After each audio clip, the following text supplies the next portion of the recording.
Yep. Wow. Yeah. What's good, everybody? Welcome to Thinking Out Loud. This is not your traditional episode, but it's my birthday weekend. You know what I'm saying? It's 35, and I wanted to bring some of my good men, amongst some of my other good men from out of town. I shared years with them, shared years with everybody else, so it's nothing but love to bring everybody and merge it together and hear some perspectives that we constantly talk about. So again, it's birthday vibes. It's 30 over here. Let's talk. Before we get started, let's do some introductions. I met a couple out this weekend myself, man. This has been all love up until this point. So let's start from over there. My introduction will be very brief. Very straightforward. Eric Lewis, known X since 2010. 10. Yeah, 10. And since then been solid, like concrete solid in my life.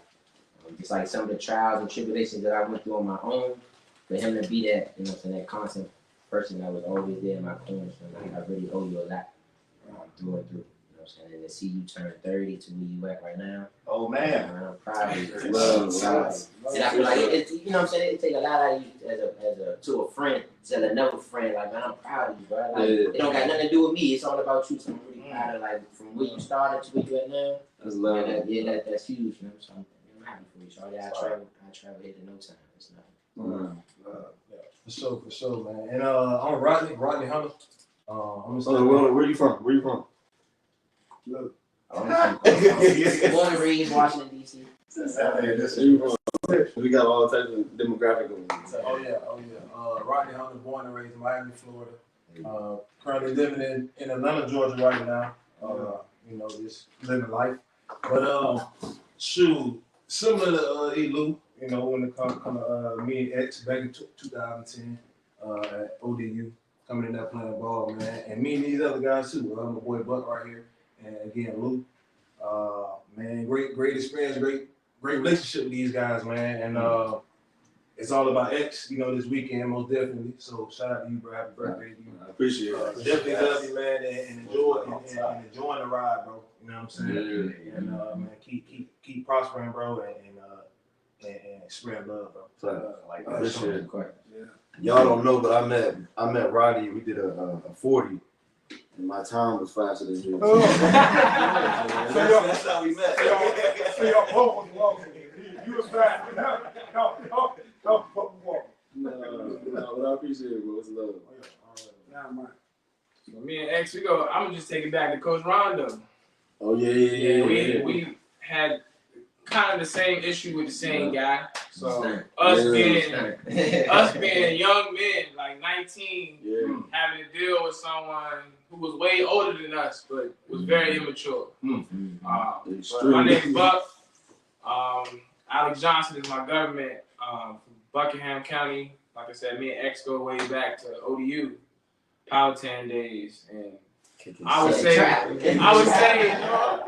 say us three, the originators of Cancun, because we started. Anybody that's up there doing Cancun, like this, wow.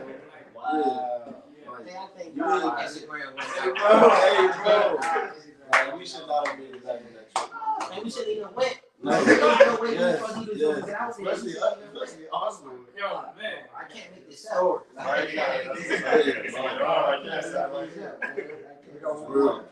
All right, bet. I'm Nate Williams, originally from Lombard, North Carolina. Born and raised in Chesapeake, Virginia, and currently reside in Atlanta, Georgia. My dog. Oh yes. Brought to good friendship by the bros. I've known X for a long time now. I had to spend some real good time with X while in Roanoke after graduation. Actually, was my roommate for a little while. Got a chance to really see him like really grow, especially when it comes to Imagine Me and the Humble Hustle as well too. Really got to see him lay that foundation when it comes from like writing out your business plan, your logo. Like I really got to see this man in the lab, and really got a chance to spend some time with him within the community, like the Renaissance Academy. And he like when I talk about like the kids and really having an outpour for the youth and really want to do it, and especially coming from a black man, we don't necessarily see it, or the media doesn't always portray it that way, But this man right here, he loves these kids to death, like love them to life, shall I say? Yeah, that's right. Love these kids to life, and it's just always good to see how consistent he is, because some people, they have their ups and downs and ebbs and flows, but this brother right here, he's been solid since day one. Yeah. Like I said, talking about people wanting to come back to their communities and whatnot, this brother really never left. He has a really good thing starting here in Roanoke, and he's literally been helping to really help make an impact, help generations to come. So this brother right here, stand up, dude. I drive 100 miles. Y'all don't miss the opportunity. I mean, y'all know me, but I don't miss the opportunity to pour into you. So I'm Daniel, Franklin County, went to play football at Hampton. We was out in the same area, but we didn't get to meet each other until accidentally at Radford. We were both in the master's program, and they just so happened to put the two black dudes as a mentor and mentee. And from there, he became more of my mentor. Right? He was younger than me as far as the business goes. So from his been under his tutelage, I've been able to start to good word. Yeah. He'll read a little bit. I knew they could have said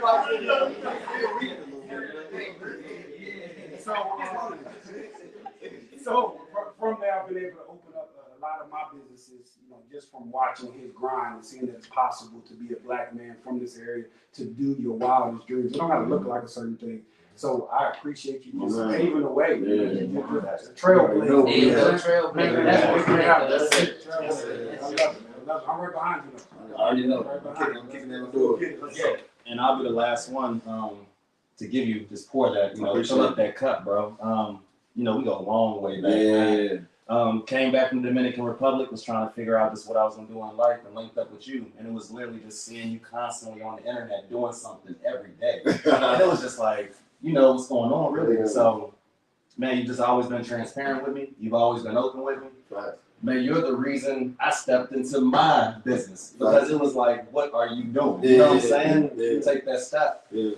And bro, I'm realizing we've all seen you grow over the past 10 years. And it's just interesting now seeing you coming to 30. The 30. How does that feel right now? 30. 30. I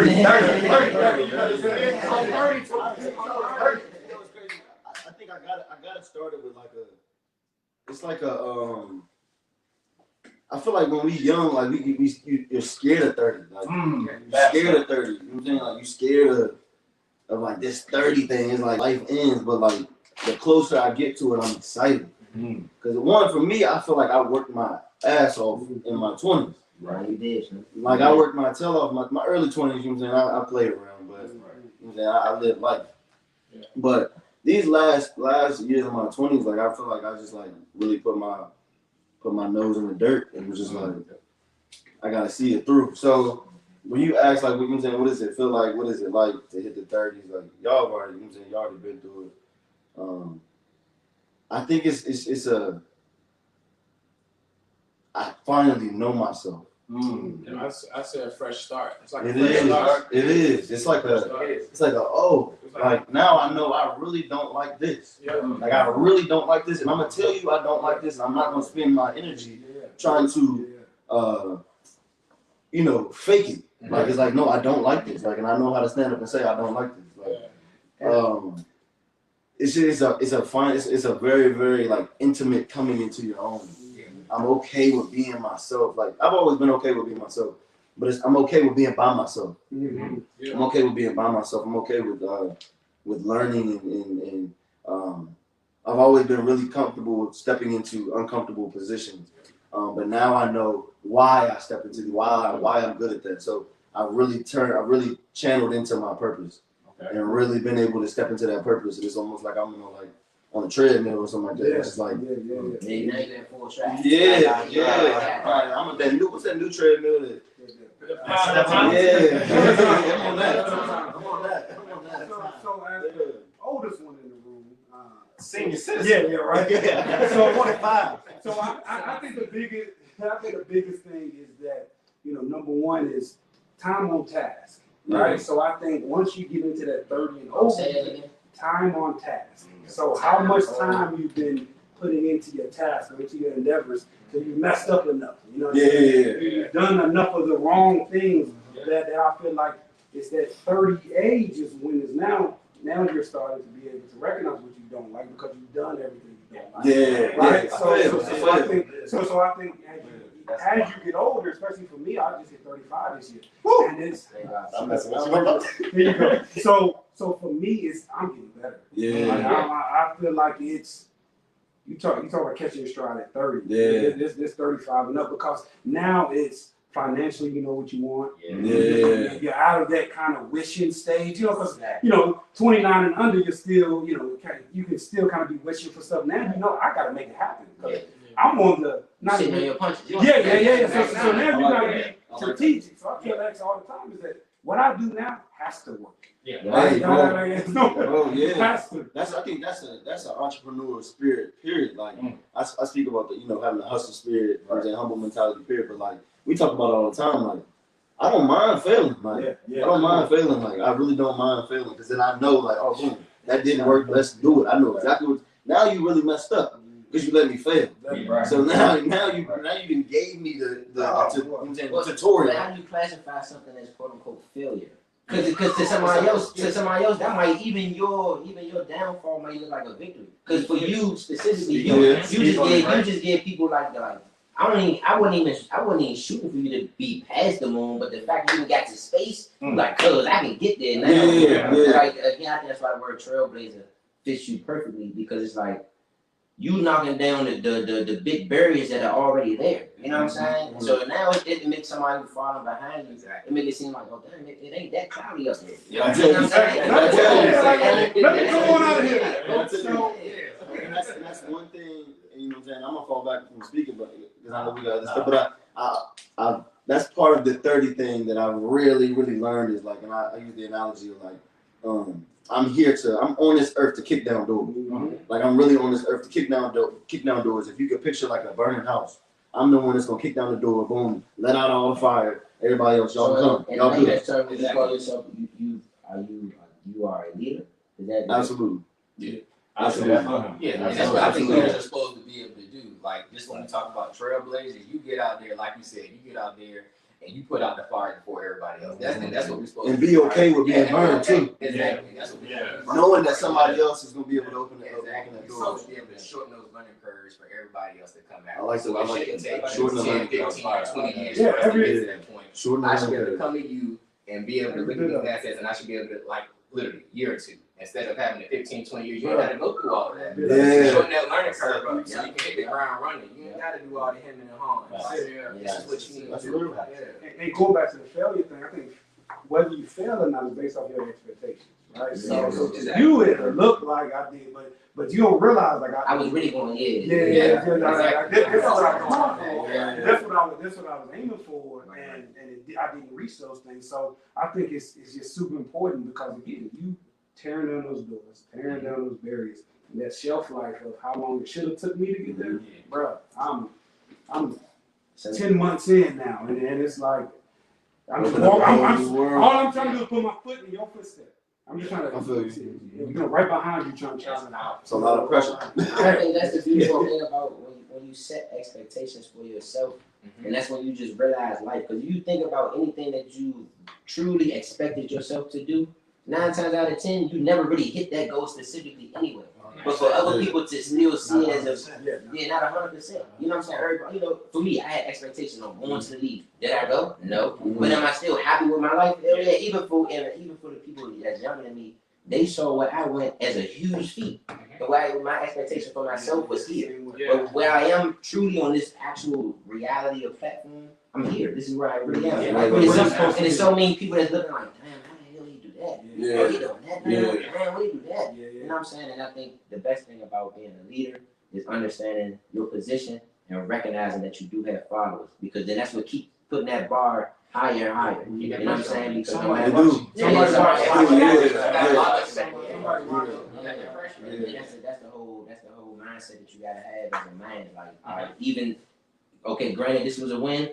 I still got to win tomorrow. You know what I'm saying? No matter, you gotta get better at that every day. So. And just to end, I'm gonna shut up too, but thinking about how it's 1, 2, 3, 4, 5 of us who had that bar set for the NFL, right? Like, trying to get there. And that was our expectations for ourselves, but we still were able to pivot. I think that's the biggest thing about failing is that pivot. What are you willing to be able to do even after that time period? Because for us, I know I went to a dark place. I ain't about to make it leave. Like, this is all I ever thought about. So now being able to do that.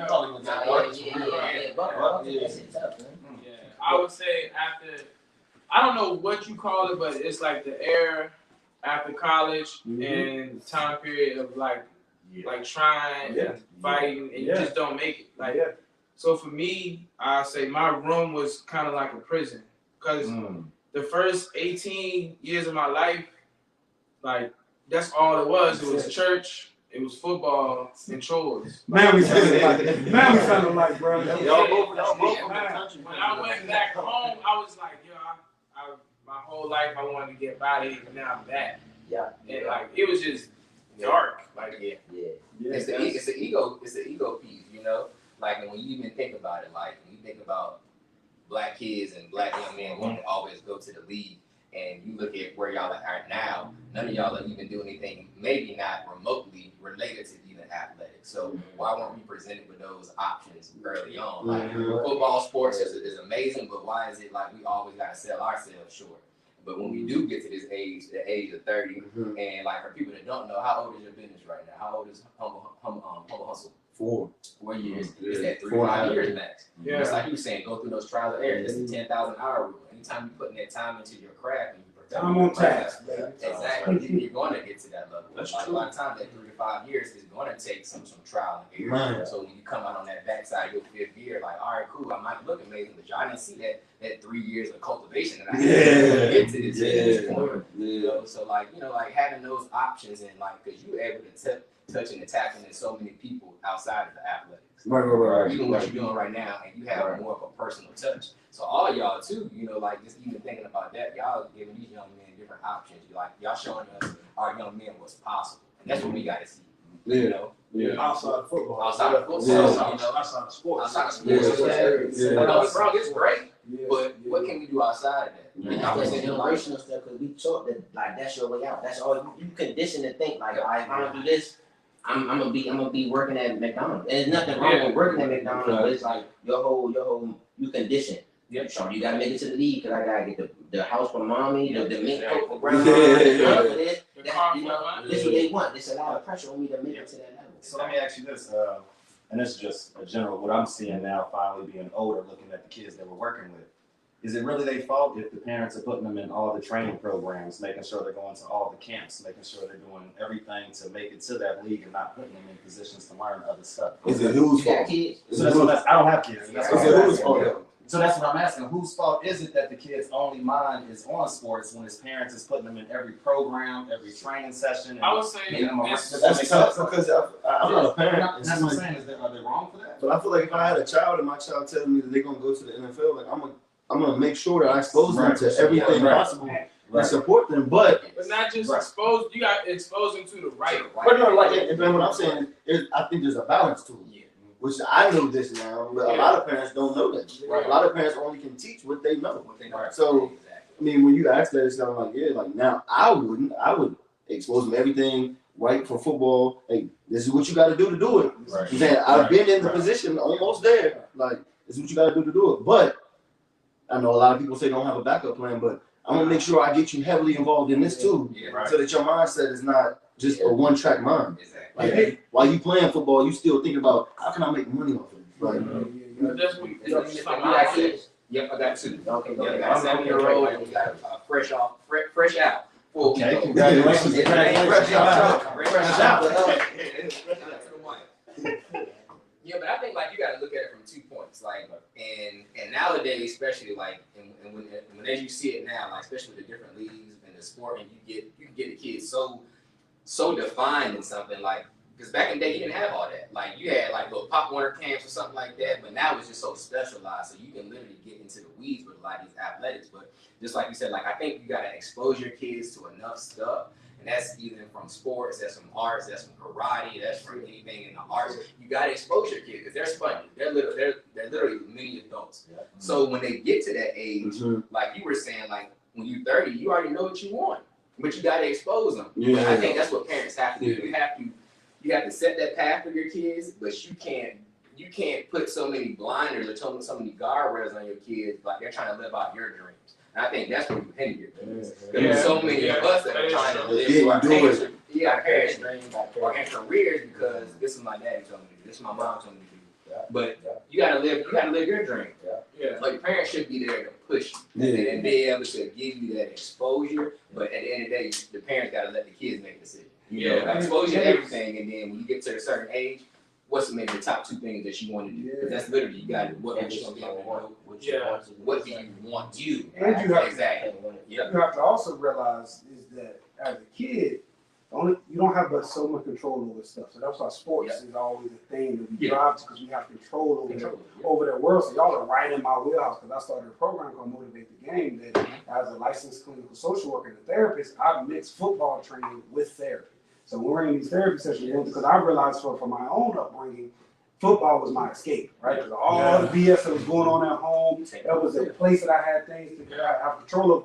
But at the same time, I never dealt with what I had needed to deal with. So as soon as football was over at Hampton, here comes all this stuff rushing back, right? So those next 5 years, I didn't know who I was, where I was, because it was football that kept my mind off of all the nonsense, mom in prison, dead on drugs, all of that stuff. So I think going back to your point is it's super important is being able to be intentional on who you connect your kids with, right? So that's why I'm trying to change the narrative with parents. So when they come to my training session, I'm doing a lot of talking. I'm asking about feelings, I'm asking about emotion. Because our coaches used to be able to do that just a little bit. Now it's all about wins and losses.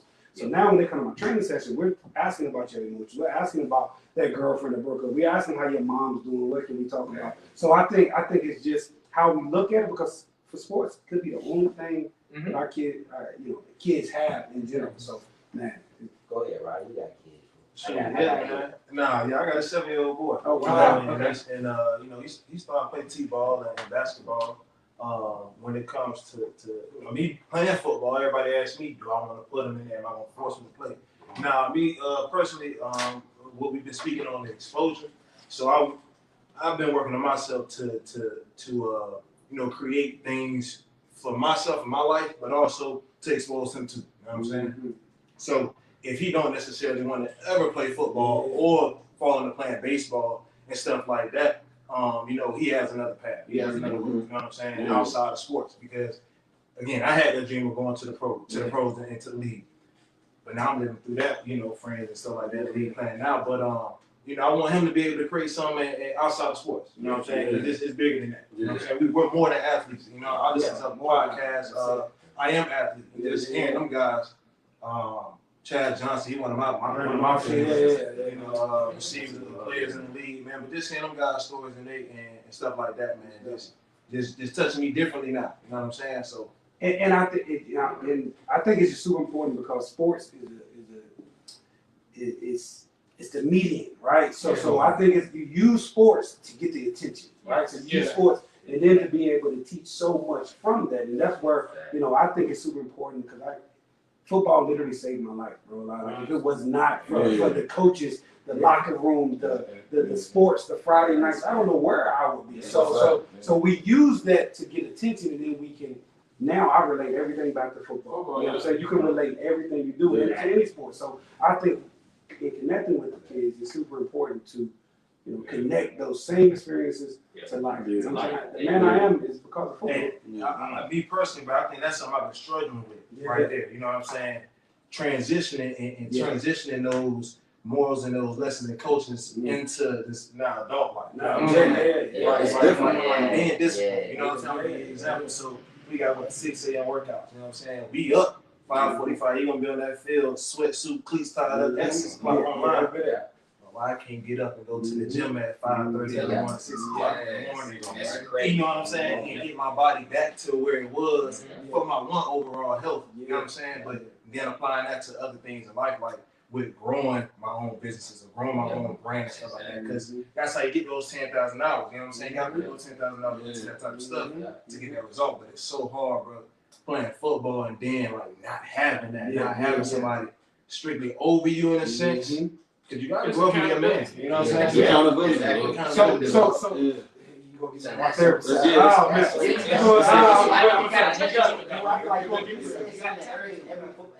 Every athlete has definitely thought about, like in your quiet time, when you just said it, I was like, damn, I definitely be like, why can't I do that anymore? Yeah. So it's all about the belief of what you thought was about to happen, right? So think about it. So back then, there was no doubt in your mind you were going to make it to the league. So you would do everything possible. So what that goes is all about self-awareness. So now it's proving to you that you, in some way, you don't believe that about what you're about What you're trying to do. What you're trying. So there's something. Yeah. Exactly. But it doesn't have the moment, like you said, the moment that you, and I use myself for example, in my mind something switched, and it was like I don't care what nobody says. There you go. That's going to happen. That's it. I had already seen it. I tell people all the time, if you can see it, it's already happened. Yeah. All you gotta do is walk into it. Yeah. Literally, it's already happened. Like whatever you dreaming right now, we talk all the time. Whatever you've seen, it's happened. Yeah. You've seen yourself, and the deja vu is real. Like it's already happened. So it's either fear, that's confirmed. So it's either fear, Yeah. or you don't believe it's going to happen. That's the only two things, right? Yeah. So once you break past that, then you will have that same thing. It's not going to be working out for no, health or it's going to be working out because you got to lose weight. It's going to be working out because I got to sustain. I gotta be alive I to make sure gotta my be sustain, right? So I'm telling you, it's fear. not about you It's fear. doing something. It's It's fear. Yeah. Oh, man. It's fear. Yeah, That's fear. that's a big piece too. Like it's kind of like what you're saying. Because like even when you think about that as well too. Like they tell you like do stuff out of wanting to do it, not out of the emotion. Because like if you really think about it, when you like take it down to like the real. If I did something out of feeling, like do I feel like getting up this morning to go to work? No, I really don't feel like doing anything. Correct. You do it because it's like a need, or you have to do it. Like so, get into that habit because everything is like they said, it's a mindset. How you do anything is how you do everything. People be like, well, I can't do this on my job. Well, yes, you can. Like the same way that you can wake up in the morning and go to the gym and like pretty much give 2 hours a day to your gym. It's the same way you can do that like to another. It's cross-functional skills. It's all the changing that mindset. And like as soon as we get to that point, we can actually see and visualize that and make everything so easy. Just like you're saying, like if you visualize it, I can do that because it's all about action. Yeah. And that's the only thing that separates us is the action. You gotta learn to can't or won't. Exactly. Is it like it's not that I can't do it, but 100% I can. It is that I won't do Because I tell myself whatever time, excuse you want to give yourself. Skill or will. Either I don't got the skill and knowledge of how to do it, or I don't have the will. I can work with you, you ain't got the skill. We can train you up. But if you ain't got that will and want, it's hard. You can't force nobody. And it's easier to fall back into a place of comfort too. Exactly. That's what I was thinking about that comfort zone. Like Creatures of habit. you only can grow. Like you think about a baby, like babies cry and stuff like that when they're teething. Like it's growth. Like something good comes out that they can eat. Like You gotta get out your comfort zone. you gotta get out your Can't comfort look zone. for Like, comfort. yeah. Right? And don't let me sit here and lie to you. It took me 10 years after playing football. Oh yeah. It took me, but because number one, I had been suppressed for so long of what I really, really wanted to do. So I had to, through therapy, through all this stuff, I had to unravel and get back down to the roots of it. So it took me a long, long time, and I don't think enough emphasis is put on athletes after they graduate and after football's over. I don't think I'm telling you, this shit is hard, bro. huge. We needed a course. While in college and AU, like we needed a course for that. We needed like one instructor to do. Because we didn't do internships, we didn't get to cultivate our stuff, we didn't get to do all this. I think every school needed a delegate, like somebody like an Adela that's like in the core group and Like she in know your these, pocket. yeah, Actual events. like know what you got going on in your life. Like, And I'm gonna throw this out here too when it comes so like when you were talking about like how we gotta start doing that, and I think that's very profound that all y'all came in athletics and all y'all identify that like there was never a plan B, there was nothing like if I don't get to the league. Like if you do the numbers of them stats and you really break it down on how many people want to get to the league from colleges, from high schools, and you look at the roster on how many available slots there are, and even the ones that that get on the roster don't even have a Yeah, chance to make it. 1%. One in a million. And you got to do the math, and so that's what and I always play devil's advocate when it comes to this, as far as for black athletes going to HBCUs. Like it's a conflict of interest when you go to. I went to a PWI. Shout out to Virginia Tech, but sometimes you don't. Everybody doesn't have your own vested interest. It's just like when y'all play with athletes, y'all put y'all bodies on the line. That's a $1 billion industry for athletics. But yet all the people that don't put on those pads or don't go onto that court are making all the money. Yeah, So but that's the system that that's it's the system. under. Like, Exactly. But like look the at schedule that they made for Howard versus Ohio State, like Mhm. Ohio State versus Duke, like they gonna get the media attention. Yeah.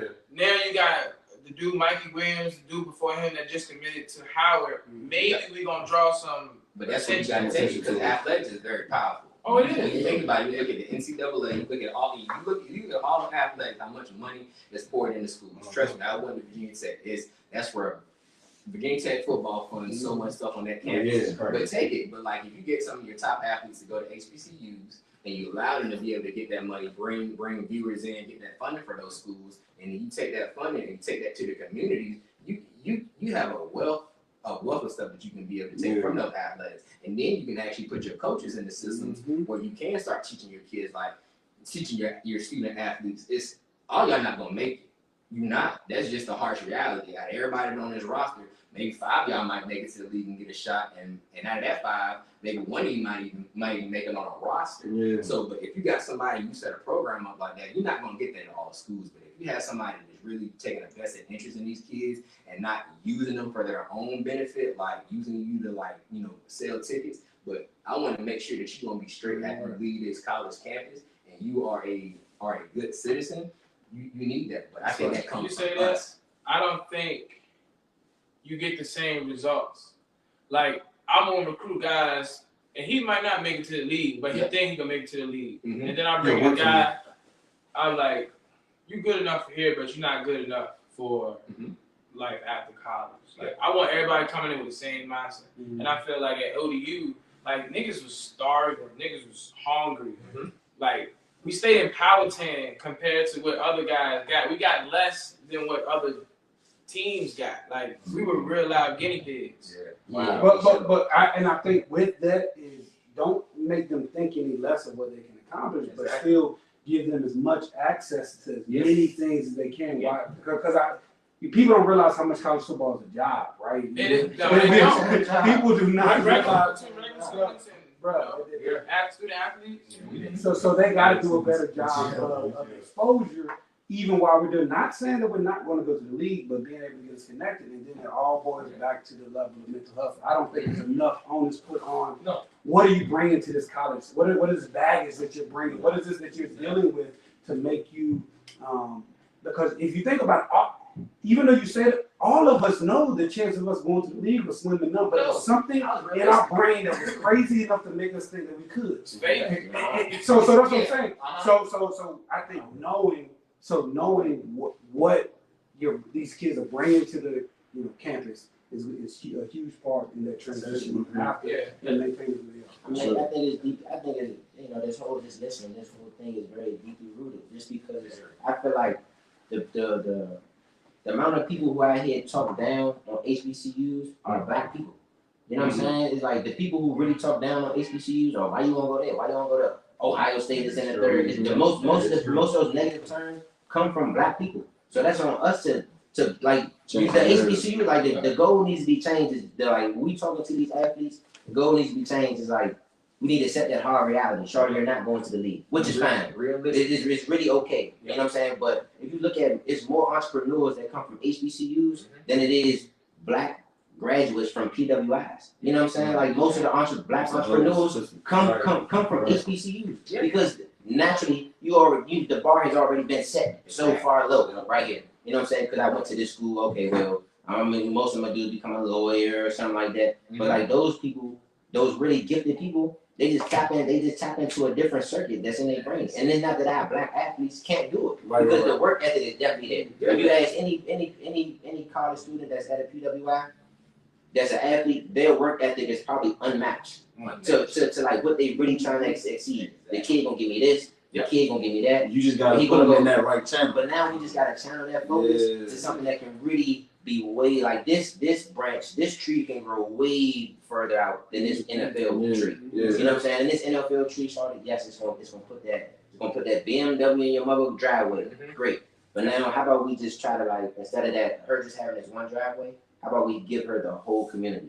And she can put the BMW in any of these parking lots. Right. And how you do that is you push them. Man, bring that money back. That's what I said. All of 2021, if I'm shopping for anything, clothes, food, I'm gonna do it local and I'm gonna try my best to do it black. And if I gotta pay more for that to support my sisters, to support my brother, then I do that. All right, cause you want $60 for fruit, I can go to Safeway and probably get it for $30. I give you $60. I give you $60. And I'm gonna tell you why Listen I'm to giving that. you Somebody need to hear that. I'm telling you why I'm giving you $60 because I'm entrusting you, man. Okay, go get more. Yeah. Go get I'm investing in you. Go get more. And as you get more, you'll be able to lower the price. Yes, Yeah. and I know, and I understand why you're charging right now. I want you to understand. Like that's what I told you yesterday. Don't give it to me on sale. Right. Give it to me for the whole Right, price. whole price. Give it to me for what you're really selling it for. Don't give it to me on sale. I wanna pay for it. Right. You know what I'm saying? That's I wanna pay for it because I want you to now take that money and throw it back into your community because and then at some point.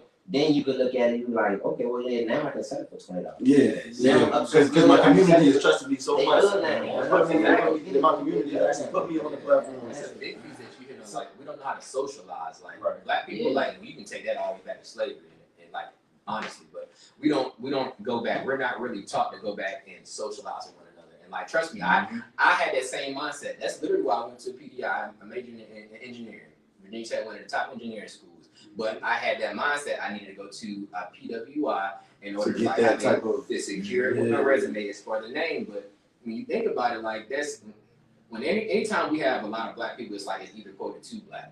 But you go to PWIs, it's like you're in a room with all Caucasians. Like it's like they learn how to socialize with one another. Because college, like high school friends are good, but college, that's your lifelong like relationships. Those are your business partnerships. So if I'm not able to be around the people that I'm going to be able to create businesses with, to be able to change the narrative. Like if I'm working with an all black group, 9 times out of 10, we're gonna help support our own people and create those businesses so we don't have those issues when we do get into white America and there's no place to look like us. I need to be able to communicate and be able to work with people that look like me so we can create these businesses so we can have a pipeline for us. You know, because if people like us don't look like us, they're at the top, there's not too much that we can do, you know, but that's literally like we gotta go back and give back to our own people. That's real. Like, that's something that you get at HBCU. So let me ask you. The only college you went to was the main college you went to was Virginia Tech. Yep, Virginia Tech. Yep. So I go to Virginia Tech right now, and it's just interesting because I have a different experience, and I don't know if it's because I come from an HBCU for my undergrad. For example, I've literally told some people, "Oh yeah, for undergrad I went to Norfolk State," and they just like, "Oh, you know, kind of like, oh, you went to that school, okay?" I dropped out of philosophy class because I disagreed with what the professor was trying to teach me so much with that just Greek. It just wasn't applying, and it was just tied. So, and I'm just not gonna get into that. But I just want to ask you. Do you think you benefited more really from going to a PWI versus if you would have got that from a HBCU? Like hindsight is always 2020 because like post graduation, especially like even working with Renaissance Academy, like when we took the kids to the different HBCUs, like going to Morehouse and whatnot. I think that I think it's very needed, but like looking back, I wish I definitely would have like pursued or went to an HBCU just because of that. Because when you think about PWIs. Like you don't necessarily think about HBCUs because everybody is black. When you get a PWI, it's very divided. You have your athletes. Your athletes stay in their own pod. You have the Africans. They stay in their own little pod. You have the Greeks. The Greeks are in their pod. And then you might have some international students, but everybody's in their own little section. And so it's like you only come together on parties, pretty much parties, like or games, or you like if a Greek society might be able to hold like an informational or some type of community service event. That's really the only time that you're really socializing. So like you can struggle a very long time before you really go out and start seeking for help, especially in engineering. Engineering will spit you out there. Yeah. They're like as far as like the amount of people that I've seen in engineering and have to go switch different majors that don't complete it, it's crazy. You know why so? Like we have some very smart people. You know, And the only reason I asked that question is because I know for a fact, if my freshman year, my first year ever was at a PWI and not an HBCU, I would not have made it. I mean, literally, there was teachers that pulled me in there talking to me like they was my uncle. I'm telling you, that connection you have to HBCU with teachers, you do feel like you're You got a different hat on when you go to class.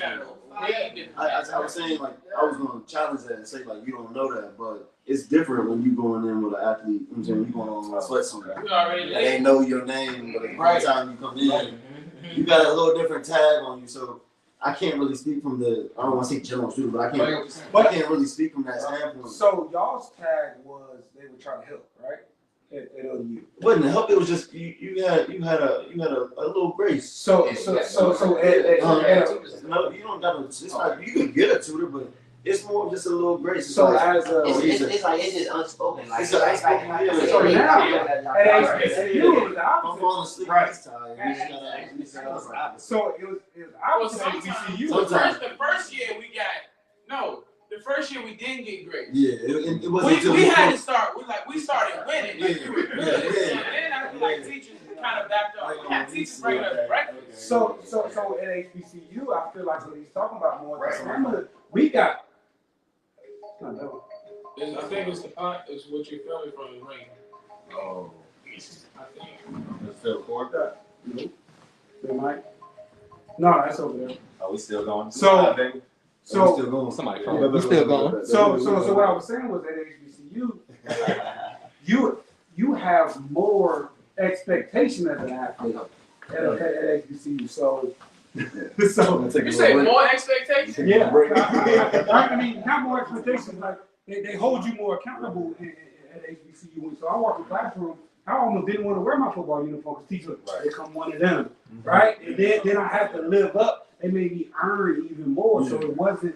So it's complete opposite. So I grew up at a white high school, fully white neighborhood, second black quarterback ever in my town. Then to go to a complete, HBCU where I didn't fit in, I wasn't black enough. And I came back. I got a question to, and then I came back to a PWI from the master's program. So I was flip flop. But when I tell you, it was so much you were held to, like teachers didn't play that. Like, that's good. I'm saying something different. That's why I'm gonna let you ask your question, and I'm gonna come back to what I was trying to explain. No, I think what you're trying to say is like, do you think the education that we got from a PWI holds its weight?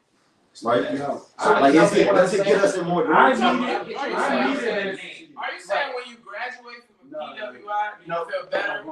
No, I'm asking an African American coming from a city like Roanoke, okay, and then going to a PWI first. Do you think they gain the same right that they would go support? Because for example, Norfolk State. That depends. I get what you're saying, but I think on a general level, and the reason I have my cell phone number. If I miss class so many times, they call it 13th grade, and it's not a bad thing. It's not a bad thing, but they literally call freshman year in Norfolk State 13th grade because they knew we were coming with that same mind state that we came to see. I would have went to a big class. Did that help y'all or did that hinder y'all? It gave us an opportunity to mature. To transition. Because does it? I don't think we We gotta drop it off on the cliff. So in water. So that's what I'm saying. As We me, wouldn't have made it. I would not have made it. If I would have You can't say that. if I would have co-ed dorm, I know I wouldn't have made it. You didn't. You can't say that. What I'm saying is only, I think it was 38% of my freshman class made it to our senior year and graduated. And the 38% that made it was because they had somebody actually came. I just know. I'm just speaking for me. I'm not saying Everything happens, like you said, everything happens for a reason. So people go where they're supposed to go.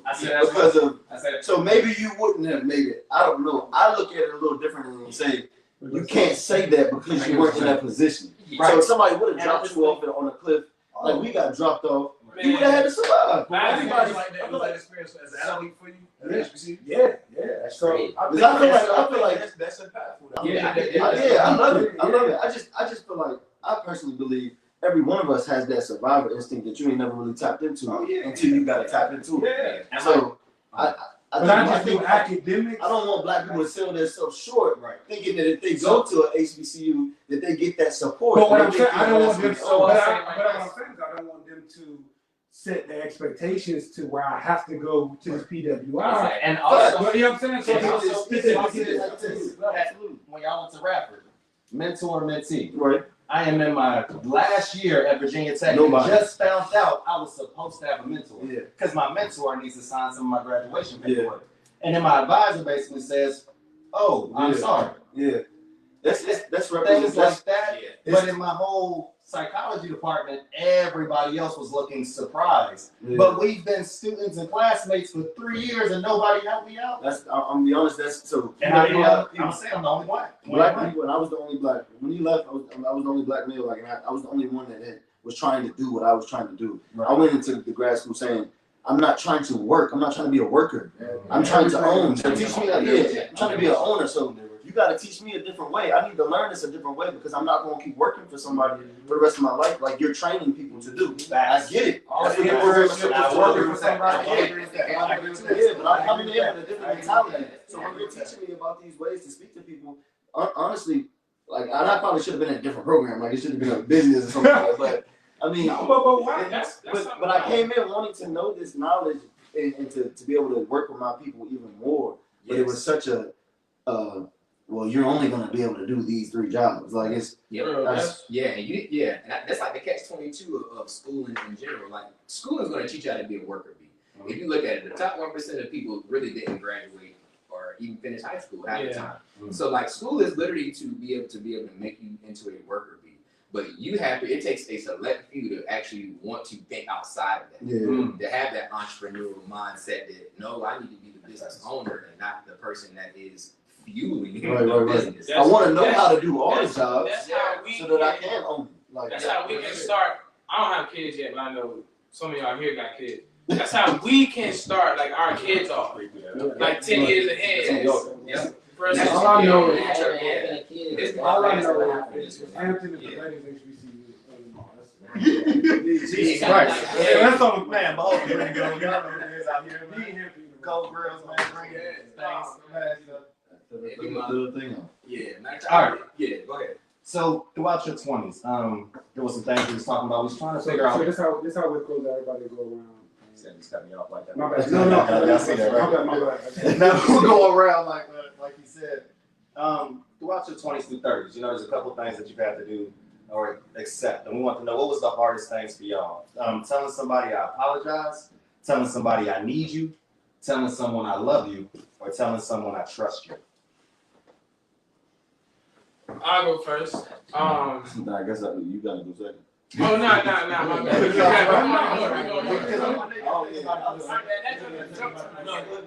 Right. Oh, I would say I need you. Like, that's the hardest thing. Like, even if I need help, I don't ask for help. Like, I pray and then I just let whatever happen. But the hardest thing for me is to ask another person, another human being that I need you. Like, that's just it. Like, I need you. That's that pride. That's right. No, go last. Me? Yeah, no, so I'll second that though. So I'll say the same though. Saying I need you.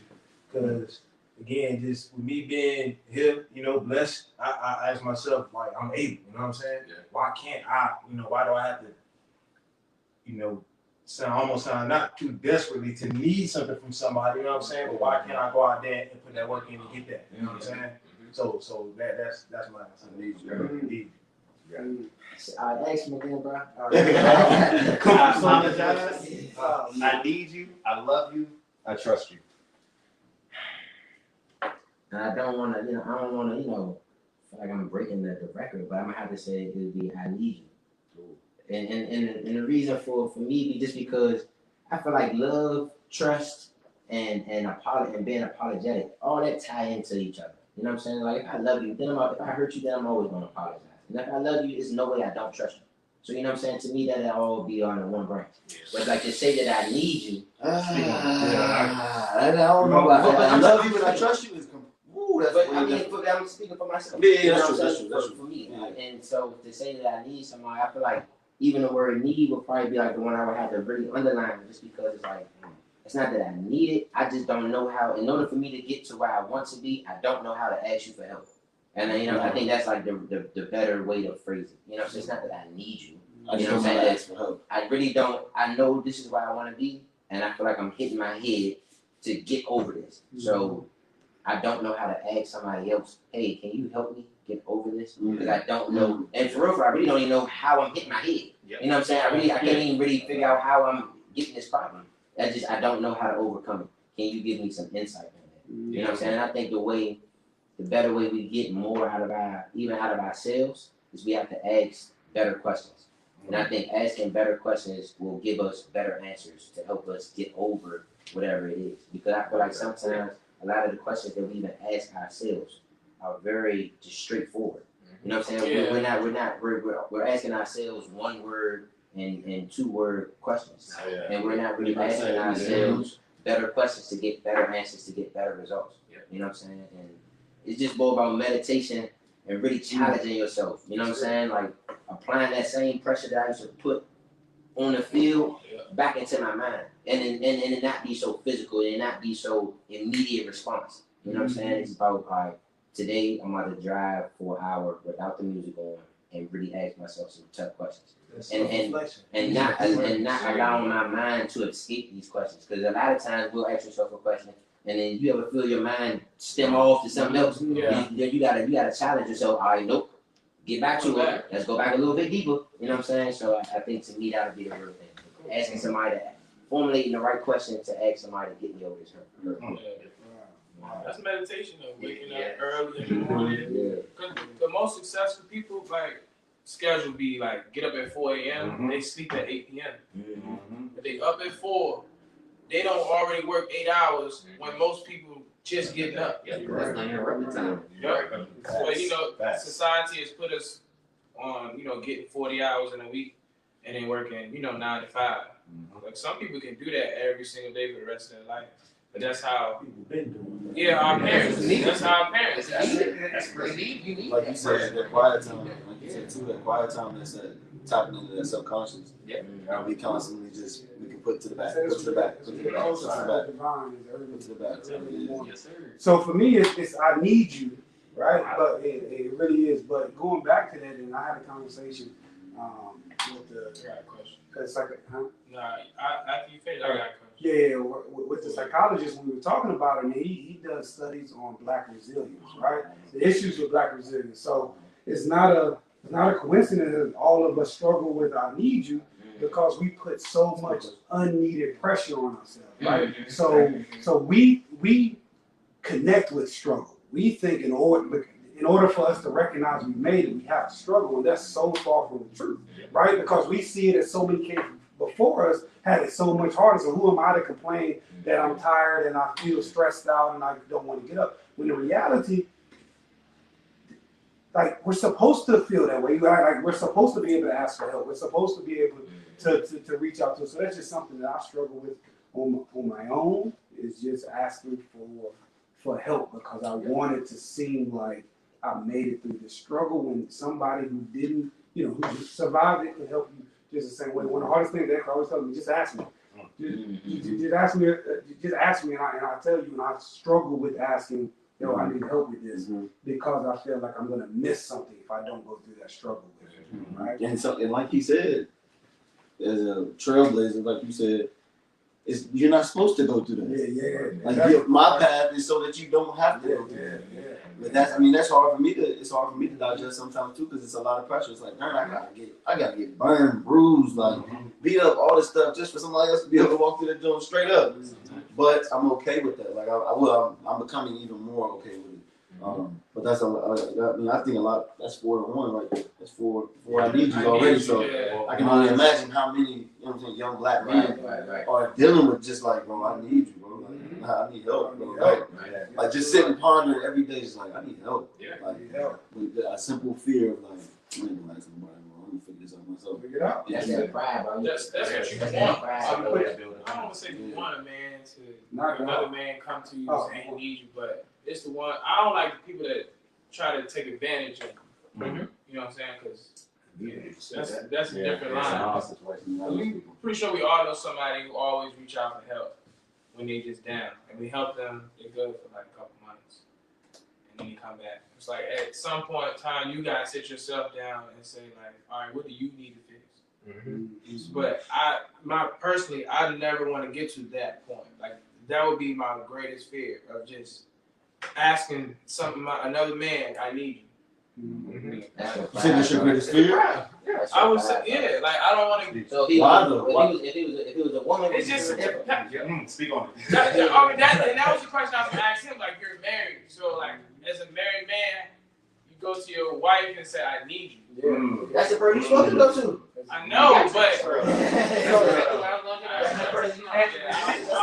He don't die. What you mean? Like you saying, I need you.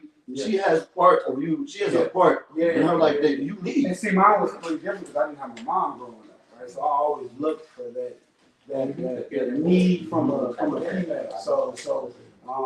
So with my wife, that was natural to me. She was able to walk in and kind of become that, that need and that support that I never had. So that was a little bit different for me. But yeah, it's outside of my wife. I struggle with that. Okay. That's what helps. You said you want to go there? I always like. They don't have to go. Go ahead. No, I was just gonna say like growing up in my household, like my mom was an alpha female, and my dad's submissive. Yeah. And That's my house now. I admit it. It's me and my wife. She respects him, But but it's like today in society, like it's hard to find that woman that she's an alpha, but she respects you as a man too. Yeah. See, She's an alpha. Yeah. Okay, that's the role joint. Yeah. She makes all the money. And I think, but again, I think it's all about self-awareness. Right? So it's all about self-awareness. When I tried to be this alpha male, even though it don't work. That wasn't us. We butting heads. We was doing all this stuff. But I can lead, and we think that alpha means you can't. Not being alpha means you can't lead. No.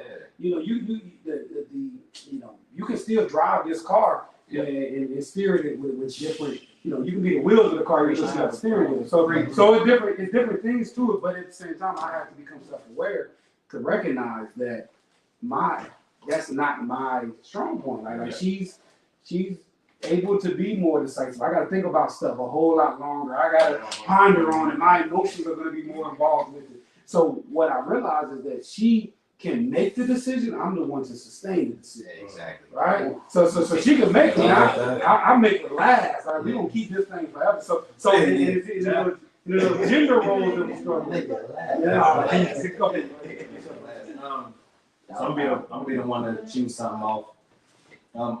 I think if it was about 2-3 months ago, I would have had a different answer. But right now, let's see. I love you. Since I've jumped into this entrepreneurship, since I literally just jumped off the cliff and stepped away from my job, I've had to trust people to support me and just help me along the way. I've literally had to tell people I need help. I don't know how to do this. I've tried to do marketing, the business side, just all of it, and it's like, no, I need you to help me with this marketing piece, or maybe I'm in control, and it's like, man, I need you to step up and just start taking this more serious and doing more. So all of those things have literally come out my mouth lately a lot. But I love you is like, man, I feel like up until this point, everyone that I've built, I mean, not family, but it's like thinking that, someone I'm beginning to love. It hasn't lasted, and it hasn't been a fault of my own. It's just something that's falling apart. So now I feel like the next time I say I love you to, for example, a female, that's it. That's gonna be it. But I'm gonna be very careful about who I say that to, or just very cautious about before that comes out my mouth again, because I've let it slip out just to get some, but Get some what? Get some what? I'm just gonna some other people, just get benefits. This ain't really.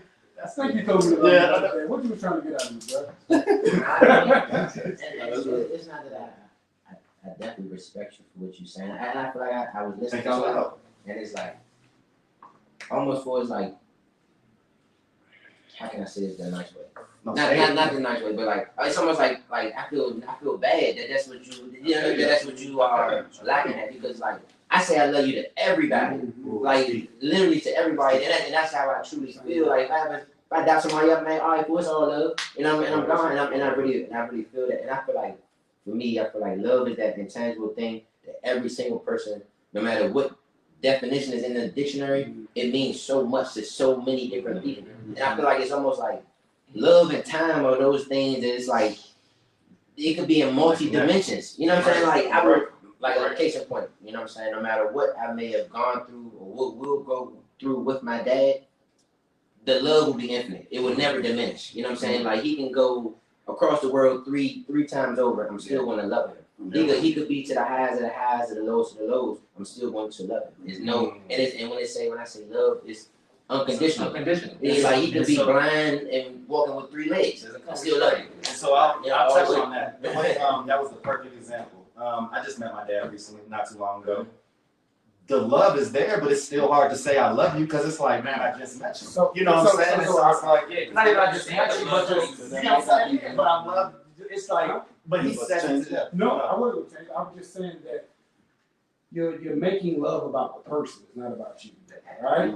So, So you're saying love should be me putting it out, and not looking at the person. So you put it out. So you look for the reciprocation. Exactly. You're looking for that to come back in order for you to show you. That's not your responsibility. That's not me loving someone means they don't have to do anything for me. It Fear. doing something. Fear. Yeah, now we're gonna say you got a fear that it won't be reciprocated. Like, Yeah, the reason why I won't say I love you. Or is I it love like you, a fear of non-deserving? I don't even think No, that. I think it's just a caution. It's just purely based off of in the past, and I don't want you to think of like I don't say I love you to nobody.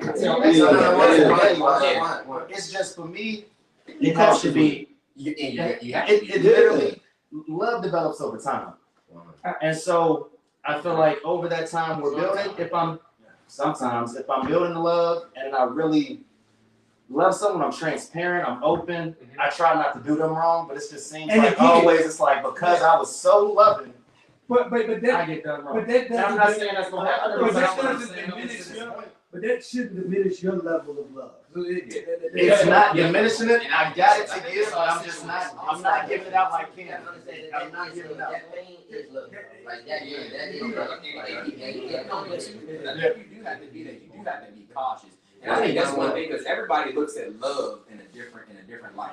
Just like friends, like we use friends as a term that's very loose. Sometimes we use love as very loose. And sometimes like when you got somebody that comes from a background where like love was very invested in it, it was very well reciprocated, and then you get to a situation where the love don't look like this type of love. It can have you feeling like that. Like, and this love, like, this not the type of love that I look like. I just feel like you're going to go look for love to So come I'm back. not saying, but think about times when people are arguing. Like I wake up, it's the same. I wake up with love in my heart every single day. So people looking for an opportunity to get it, right? But that doesn't mean he has to say it to people, Right. And because I know what you're saying, but I think my take on it is you have to do a lot of work on yourself. That's it. And I believe that. Because I say that to say, we are. when you because there's pieces of each person that you want to say I love you to, or it may come up. There's something that happened with you in the past that's blocking that, and so that goes back to forgiving. So the moment that you can forgive that person, you're allowing them and yourself. Yes. Once you start, Like, don't stop yourself from feeling the emotion. It's not the. That's what I'm saying. It's not like. I would, I don't know. it might be a factor, it might not be a factor, but let's just say everybody, everybody here, but everybody here got a different level of love for you. Okay. And I think the role that you play in their lives plays that amount of love I agree with that. or not. So I think you telling somebody I love you and you telling another person I love you less, I think that all plays on you. That's why it's important to know yourself. And I'm still just one more thing, just thinking of if I say it, that means I mean it. And then think about it like how often is it like I'm right there. And how long is it like how many times has been an argument with a female and they say You say you love me, but you're not showing it. oh I'm sorry. Say women. Oh. Say women, not female. You know what's funny? I just got in a conversation about that. I'm sorry. I didn't know that was derogatory now saying females. That's crazy. It's about having their back. Yes. So, But ladies, boys. I have become more aware. We do not say female anymore because that's derogatory. You can't say female. Really? Yeah, because it's. I can see that. I mean, I'm just learning it, but I can see how that. Yeah, I got chewed out the other day for it. Had no idea. Had no idea about that. I can see how that could be. Yeah. So, thank you. But so what we say now? Ladies, women. But how many times have women said, "You say you love me, but you don't show it," you know? And so Yeah. exactly. So It that's why I is, say like, it's just kind That's of. why I was like, it all depends on your past experience. Somebody who doesn't know love or know what love is supposed to be like, because we all have our own concept of what love is supposed to look like. Right. Sometimes some people get it from media on what they see, and that's not. Marriage is totally different than what you see on TV, you know, and it's all about that give and take. And it's sometimes it does depend on the relationship that you have with that person. And it does, you have to protect your own energy. So I totally understand where you're coming from, because if you love me and you say that you love me, your actions are gonna align with it. It's just like I say you love me, but you keep wronging me. It's like when I say I'm sorry, the best sorry is a change in behavior. You know, like same thing with love. But if you don't agree with that,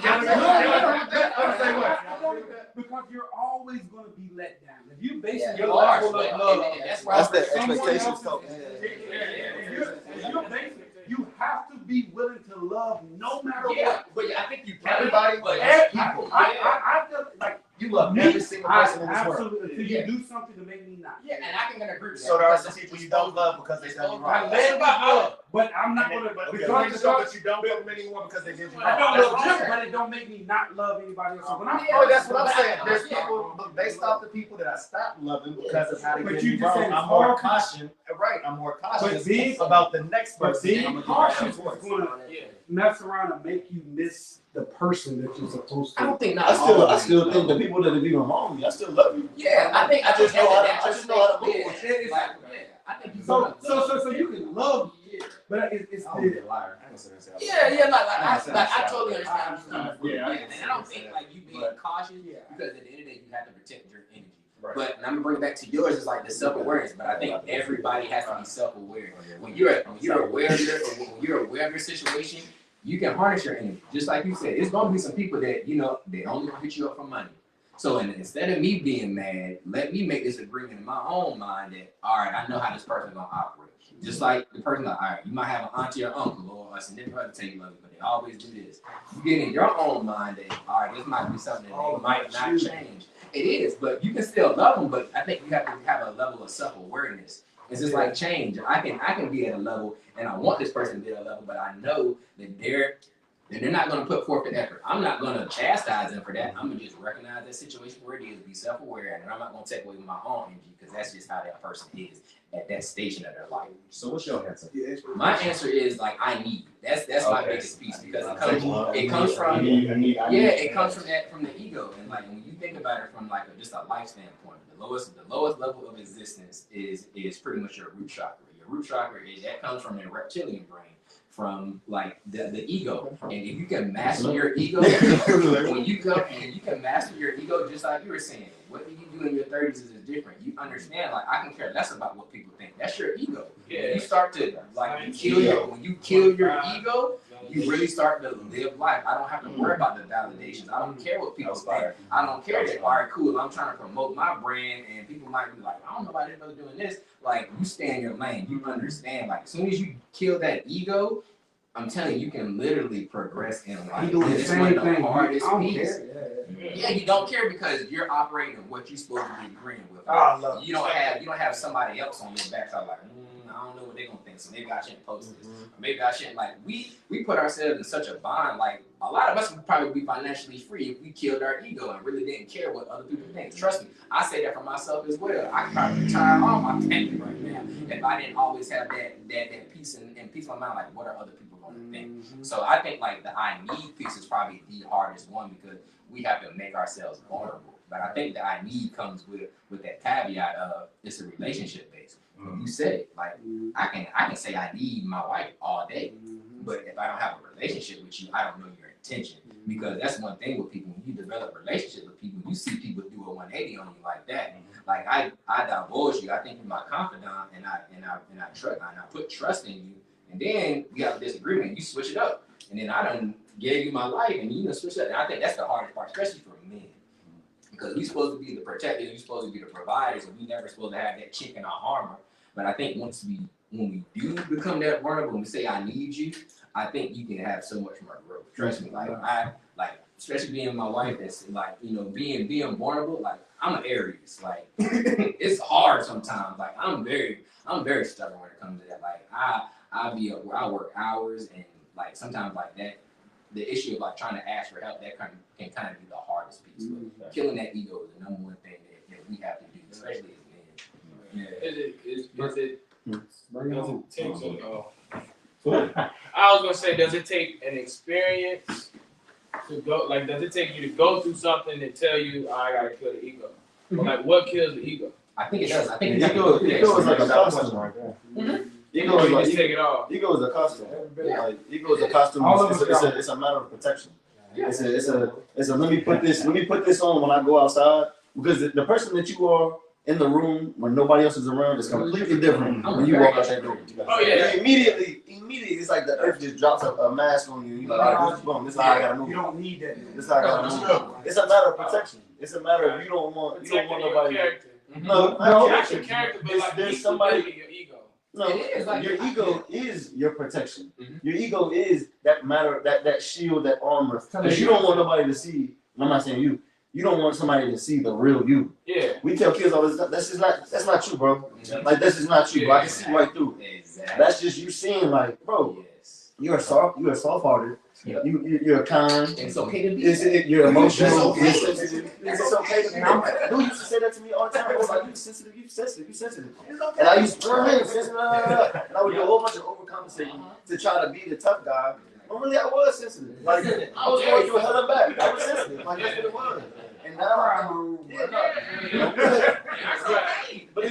but once you become okay with that, and you walk outside like, you know what, I am sensitive. Like, I'm cool to tell you I love you. Like, and I don't feel nothing about it. That's the ego. My pastor said that. Like, the moment that you're truly free is when the ego is gone. That's your first level of existence. You kill that, bro. That's fire. You go from places that you weren't supposed to go. You see the answer is right. No. I was waiting. I know. Yeah, mine is mine's different than everybody. Mine is honestly and brutally that I trust you.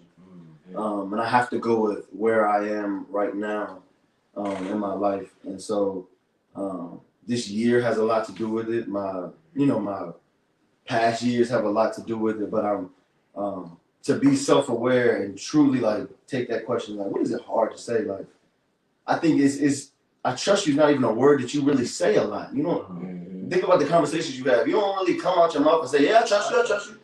That's just an unspoken thing, but it's like, do you really trust them? Like, so I think and for me, it all goes back to being able to forgive. And I'm in that forgiving stage now where God is putting a lot of situations in my life. And I'm praying for growth, and I'm stepping into uncomfortable positions because I want to grow. So God's like, all right, boom, I'm gonna throw you this curveball. I'm gonna throw you this and see if you really want to get here. If you want to get here, you gotta forgive this person. Yeah. Because I need you to be able to trust this person, but you gotta forgive this person to be able to trust this person because he's gonna do you wrong too. And I need you to be okay with doing, you know what I'm saying, being done wrong, and not holding it as a grudge and I'm saying trying to. So mine is I trust you.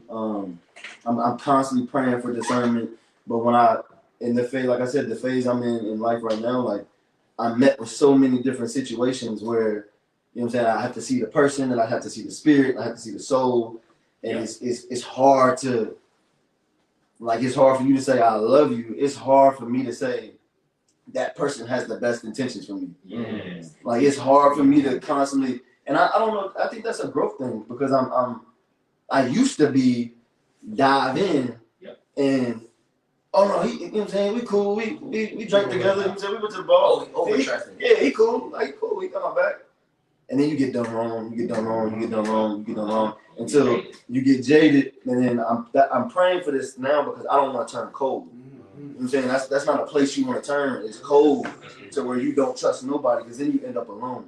So honestly and brutally, I trust you is a tough thing for me to say right now. Everything I'm going through, everything I've gone through, but it is a very much self-aware state that I'm in, saying that I want to change that. I definitely want to shift my paradigm of thinking in the matter of I want to be able to trust and move forward with things, but I'm not even sure. I'm 30, so I mean I'm turning 30. I don't even know how you're supposed to like go into. Are you supposed to go into a trust? Like I'm still learning this stuff because I'm still a young man, but I'm learning things. I think all four tie into each other. So I think all four are one big thing leading to one because. You know, by me saying I need you, by you being on the opposite, you two saying I love you and I trust you. And then I'm asking myself, I wouldn't ask somebody that I need help from them if I didn't love them, if I didn't trust them. You know what I'm saying? Or you know what I'm saying? Like that person, whoever that person would be, I would already. If I need you, then I already trust you. Right. Then I already love you. You know what I'm saying? And what was the other one? I need you. I trust you. I'm sorry. And I apologize. You know what I'm saying? Like to me. I'm humble enough with whoever that person would be, they would already have all those four intangibles. You know what I'm saying? So it's almost like, well, damn, is mine really trust or is mine really love? You know what I'm saying? Because now again, just asking myself the hard questions. I just said I need you because it was right there on the forefront, but it's like, damn, do I really trust that person? Or is it really tough for me to say, man, I really do love you? Or you know, and if I did that person wrong, would I really apologize? And what would I really apologize for? Right. You know what I'm saying? So it's just about asking those again.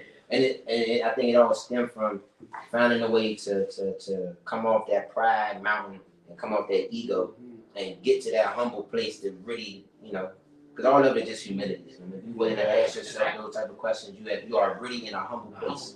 Because think about it, all of them is why we were put here. Right. Like, that's our only purpose for being alive. Like that's what we go back to faith and we go back to spiritually. That's what we were put here to do is to do those things, but then we show His love through us, right? So we're just the vessels that's supposed to use. So when we are able to stop, to show that unconditional for all of them, and then you're able to see, oh, that's something off in them that they can't give it. If I can't trust you, you do something. That's not nothing wrong with me, right? So I think that's the ever-evolving self-awareness walk. How can I get to the point where I can do all four of these and have enough faith in the man above that He's going to handle and take care of me? Being a man is hard. What's up? You up and be a man. What's up? I appreciate y'all, man. Before we go, we do something called Final Thoughts, which just is anything anybody wants to say final. I love y'all. I love y'all. I normalize black men telling other black men that we love each other. That was the easy one for me. Let me tell y'all, I need y'all, right? So that's the hard one for me. Like, I need y'all to, hold me accountable. I need y'all to check on me. I need y'all to make sure I'm okay. I can tell you, I love y'all. Okay? For me, I just need, I need you, right? So that's the hard one for me. Responsive. Birthday man. Cheers. Cheers. I appreciate y'all coming in. The weekend is about to start. 24 hours left? Yeah, 24 hours left. It's about to go. December 6th, 1990, a king was born. You feel me? We're celebrating life. For all of y'all, the same way y'all poured into me, I have to pour into y'all. All of you all have a very special place in my life and have helped me get to where I am and will continue to push me. I look at you all honestly as brothers. I'm an only child. I think I was an only child for a reason. It really makes sense now. And I love every single one of you all. And for, you know what I'm saying, my brothers that's out there that are not here, I love you all as well. And I'm just grateful for life at this point. Like 30 is a I don't even know how to. It's a fresh start. It's also just like it's like a breath of fresh air. Kind of like you said, it's a fresh start. It's like, dang, bro, like I know how there's to do. many times when you didn't think you would get this far, like 30, like. Then you grow up in church, like looking at 30-year-olds, like they, you know what I'm saying? To see 30 and to know how many people didn't even get close to that. beyond a blessing, bro. I pray to God that we see many It's more almost like a days. life graduation. It is. It's like, yo, They say like, 30s is your best years. yeah. 30s is your You prime. had around 20s, then you had in your 30s. Oh, yeah. I just lost it. Like, I feel like you have to get that on. Oh, yeah. To know that person my life profession. didn't get to fulfill everything that God had planned out for him. You know, to see 30 and to be able to continue to see 30, I pray to God, honestly, that we all have many more days, prosperous days, and like happy days. Let's just be happy. Be happy, baby. I ain't gonna talk too much, but Let's I go. love y'all. Shout out loud. Yes. T-O-L.